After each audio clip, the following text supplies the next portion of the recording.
BR Ambedkar open university Secunderabad లో హట్టాహాసంగా విద్యార్థుల వీడుకోలు వేడుకలు. సమాచారం న్యూస్కు స్వాగతం.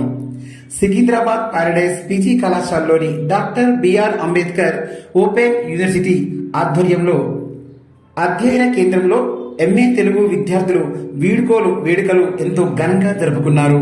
విద్యార్థులు తమ కవితలు వ్యాసాలతో రూపొందించిన మా ఊరు జీవన స్వరం తన కవిత్వ వ్యాస సంపుటిని అంబేద్కర్ యూనివర్సిటీ తెలుగు విభాగం అధ్యక్షులు ఆచార్య ఎస్ రజని సంపుటిని ఆవిష్కరించారు.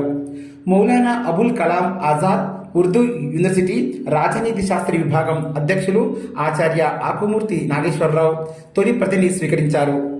ఆత్మీయ అతిథిగా Telugu one channel CEO Durga Prasad హాజరయ్యారు. ఈ కార్యక్రమానికి డాక్టర్ తిరునగరి శ్రీనివాస్ అధ్యక్షతను వహించారు. మా ఊరు జీవన స్వరం పుస్తక రూపకల్పనలో సమన్వయకర్తగా బాధ్యతలు నిర్వహించిన డాక్టర్ సుధాకర్ భట్ను ఎంతో ఘనంగా విద్యార్థులంతా సత్కరించారు.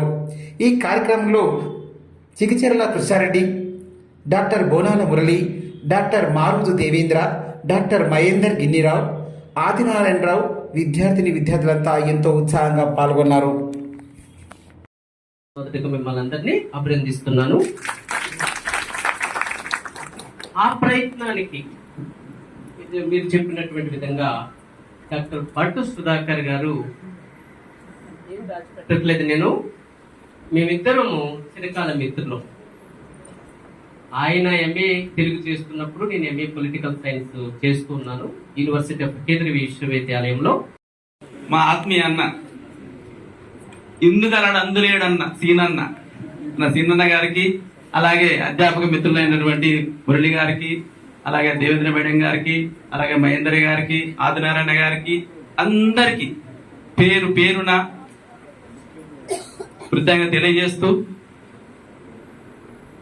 తనను తెలుసుకున్నవాడు తత్వజ్ఞుడు, తనను తెలుసుకున్నవాడు తత్వజ్ఞుడు, పరులను తెలుసుకున్నవాడు పరమజ్ఞుడు, పరులను తెలుసుకున్నవాడు పేరు కీర్తిశేషులు చిగిచెర్ల పెద్దిరెడ్డి, మా అమ్మ చిగిచెర్ల ఓబులం. వారి జ్ఞాపకార్థం 12వ తారీఖున మామూలుగా గ్రామంలో టీడీటీ వారి సౌజన్యంతో ఎంఏ తెలుగు మొట్టమొదటి సంవత్సరం విద్యార్థులు ఉన్నారు. ఇప్పుడు కొత్తగా వచ్చినటువంటి సెమిస్టర్ విద్యార్థులు కూడా ఉన్నారు.